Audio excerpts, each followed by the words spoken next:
ओम शांति। गुणों का सागर थी दादी गुलजार जी। ब्रह्मा कुमारी डॉक्टर नलिनी बहन, जो घाटकोपर मुंबई से हैं। दादी जी के अंग संग का अनुभव सुनाते हुए कहती हैं, मास्टर गुण सागर थी गुलजार दादी। मीठी मीठी प्यारी आदरणीय श्रद्धेय गुलजार दादी जी का नाम गुणवाचक और कर्तव्यवाचक है। गुलजार कहते हैं खिले हुए बगीचे को, अर्थात दादी बेहद विश्व का एक ऐसा बेहद का चमन थी जिसमें वैरायटी गुण पुष्प खिले हुए थे। जो भी दीदी कहती, दादी बेहद विश्व का एक ऐसा बेहद का चमन थी जिसमें वैरायटी गुण पुष्प खिले हुए थे। जो भी दादी से मिलता था या दादी की दृष्टि से अपनी दृष्टि मिलाता था तो उसको दादी नहीं दिखती थी, परंतु एक बहार का साक्षात्कार होता था। जैसे खिला हुआ पुष्प अति सुंदर लगता है, मन को भाता है, क्योंकि उसकी प्रत्येक पंखुड़ी हमारे साथ मुस्कुराती है, ताजी होती है। तो जो भी दादी को मिलने आते थे, दादी को देख खिल उठते थे। दादी के बोल सुनकर उनकी वरदानों से झोली भर जाती थी।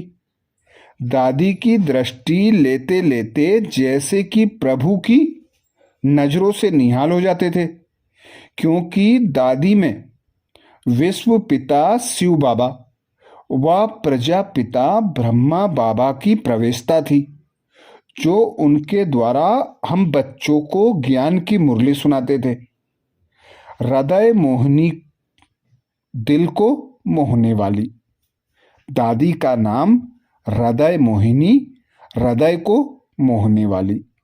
दादी का दूसरा अव्यक्त नाम था हृदय मोहिनी। कितना सुंदर नाम, कितना अर्थपूर्ण, कितना भावपूर्ण और कितना यथोचित। हृदय में हमारे शिव बाबा रहते हैं। जो हृदय में बैठता या बसता है वो हमारे स्मृति में भी निरंतर रहता है। तो दादी थी हरेक के हृदय को मोहने वाली, क्योंकि दादी में बाप दादा थे। बाप दादा नहीं भी आते तो दादी स्वयं इतनी गुणों से भरपूर थी कि हरेक दादी के पास आते थे तो अपना हृदय जैसे कि दादी को दे देते थे। दादी जितनी गंभीर थी उतनी ही रमणीक भी थी। दीदी बताते, दादी जितनी गंभीर थी उतनी ही रमणीक भी थी। दादी में अनेकानेक गुण थे, गिनती उसकी की जाती है जो हद में हो। दादी तो बेहद की मास्टर गुणसागर थी। जो भी आत्मा उनके संग में आती थी वो किसी न किसी गुण के रंग में रंग जाती थी। दादी सदैव ऐसे दिखती थी जैसे वो शांति धाम निवासी, शांति के स्वधर्म में स्थित, शांति के सागर पिता की शांत स्वरूप संतान है। दादी की यह स्मृति नेचुरल थी और उस समय का प्रभाव दादी के व्यक्तित्व पर था।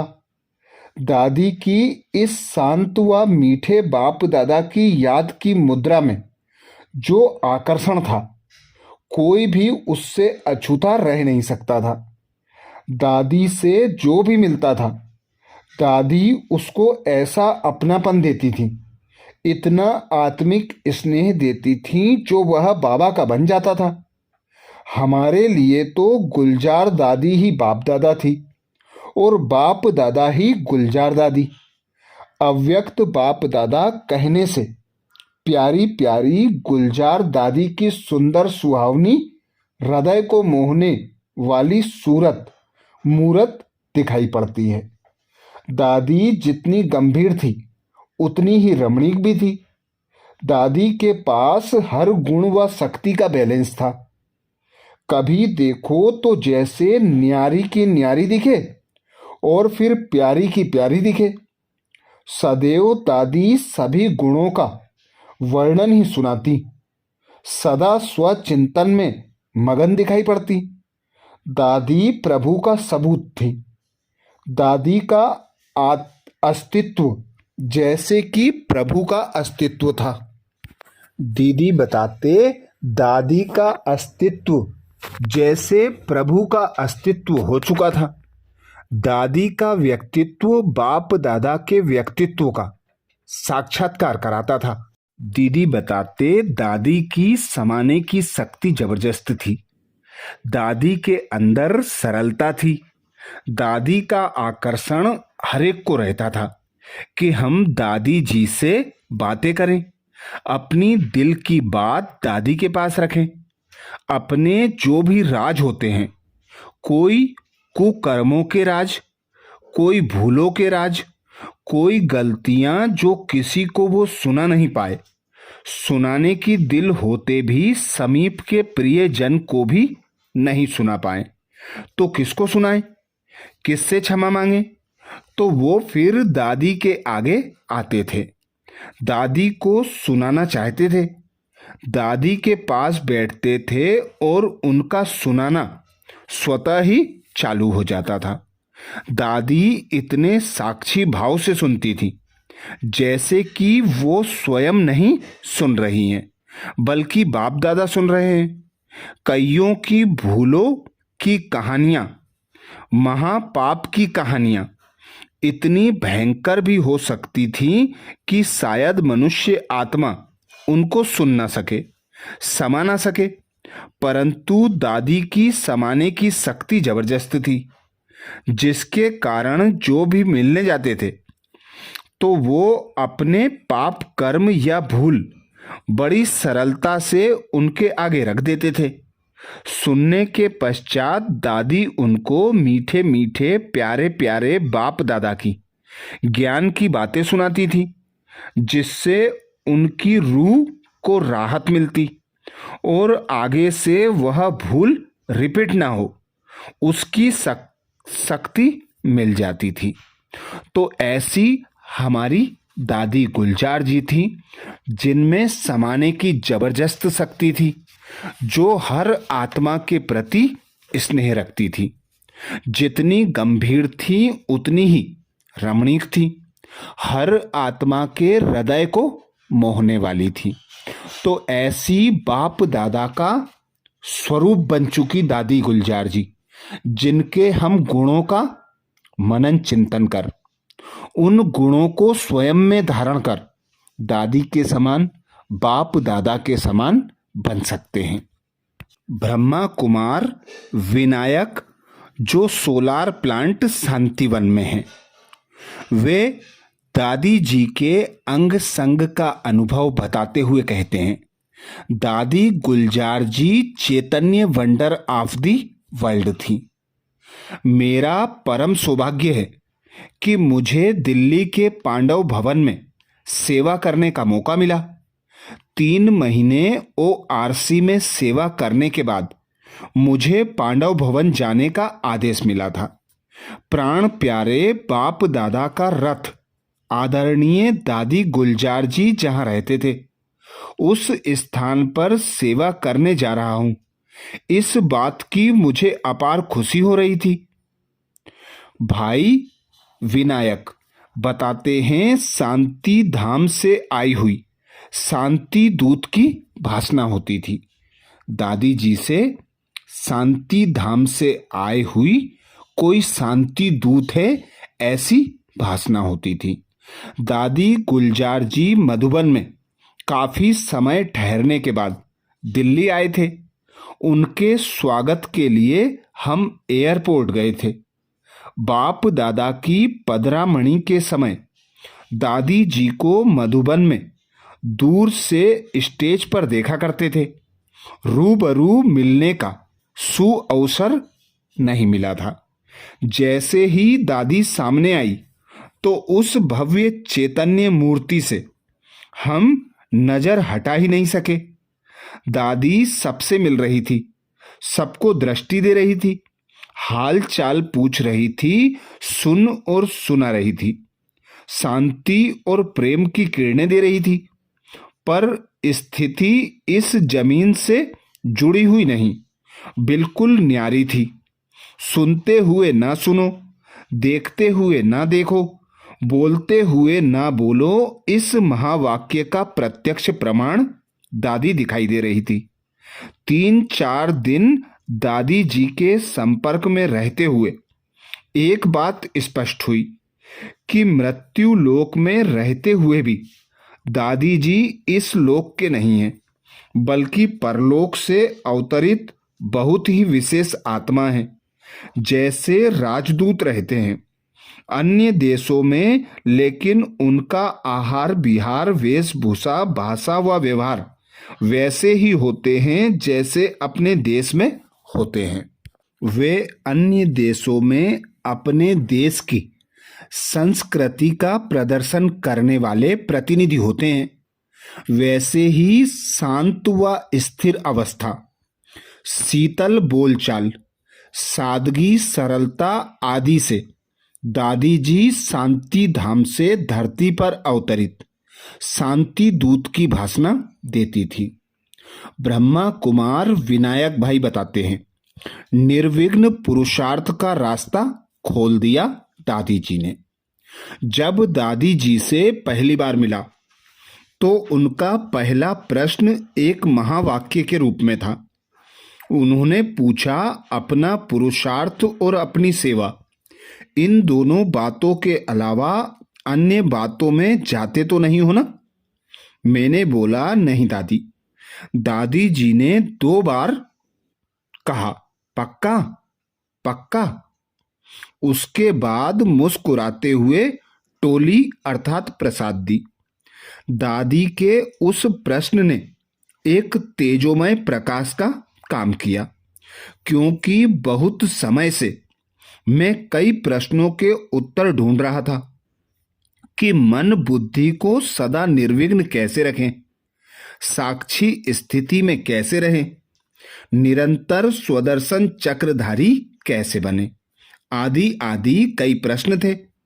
अब दादी जी के इस एक ही प्रश्न से उन सारे प्रश्नों का उत्तर मिल गया कि अपने पुरुषार्थ और सेवा के अलावा अन्य बातों में जाना ही नहीं है। दादी के उस बोल ने निर्विघ्न पुरुषार्थ का रास्ता खोल दिया। धुंधली मंजिल का स्पष्ट साक्षात्कार। एक बार एक बहन दादी जी के पास आकर बैठी और उनके कान में धीरे धीरे कुछ बातें कहने लगी। हाव भाव से लग रहा था कि वह किसी की शिकायत कर रही है। दादी जी ने शांति से सब सुना। बहन का बोलना पूरा होने के बाद दादी जी 2 मिनट के लिए साइलेंस में चली गई। बाद में प्यार से बोली कि देखो, कंप्लेंट अर्थात शिकायत करने वाले कभी कंप्लीट अर्थात संपूर्ण नहीं बन सकते। दादी ने अटेंशन खिंचवाया। कंप्लेंट अर्थात शिकायत करने वाले कभी कंप्लीट अर्थात संपूर्ण नहीं बन सकते। औरों की कंप्लेंट करते करते आप खुद कंप्लीट बनने से वंचित रह जाओगी।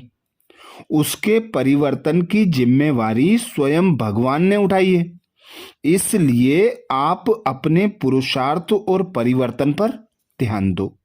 नजदीक बैठे मुझको ये सुनते ही लगा कि एक अनमोल वरदान प्राप्त हुआ, क्योंकि तब तक मुझे हर एक के पार्ट को साक्षी होकर देखने का पाठ पक्का नहीं था।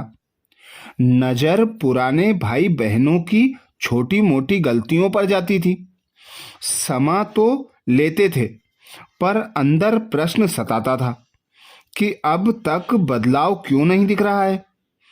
इस प्रदर्शन के कारण मंजिल धुंधली दिखाई थी। दादी जी के इस महावाक्य से आंखों के सामने से पर्दा हट गया और मंजिल स्पष्ट चमकने लगी। सबसे बड़ी अथॉरिटी। एक बार दादी जी ने पूछा, आज अमृत बेला किस किस ने किया है? हाथ उठाओ। हम 4-5 भाइयों ने हाथ नहीं उठाया। हमने दादी जी के कारण दादी जी को कारण बताया कि विदेशी भाई बहनों के फ्लाइट अक्सर रात को ही आते हैं। उनको ले आने के लिए रात को एयरपोर्ट जाना पड़ता है। दादी जी ने कहा, ठीक है, कल मैं समाधान बताऊंगी। अगले दिन उन्होंने कहा, जिनको रात को जागकर सेवा करनी होती है, वे अगर दिन में किसी भी समय 1 घंटा निकालकर योग करते हैं तो उनको अमृत बेले जैसी ही प्राप्ति होगी। इस बात की अनुभूति बाबा से लेकर आई हूं। सोचिए, दादी जी कितनी बड़ी अथॉरिटी थी। एक बार उन्होंने कहा था, अंत में ट्रिब्यूनल अर्थात कचहरी में धर्मराज के साथ बैठने वाले जजों में मैं भी एक हूं। इच्छा मात्रम अविद्या का प्रायोगिक उदाहरण। दादी जी को कभी यह कहते नहीं सुना कि ये चीज मुझे अच्छी नहीं लगती। देखने, बोलने, सुनने, खाने पीने, जोर से हंसने या मनोरंजन आदि का अंश मात्र भी आकर्षण उनमें नहीं था।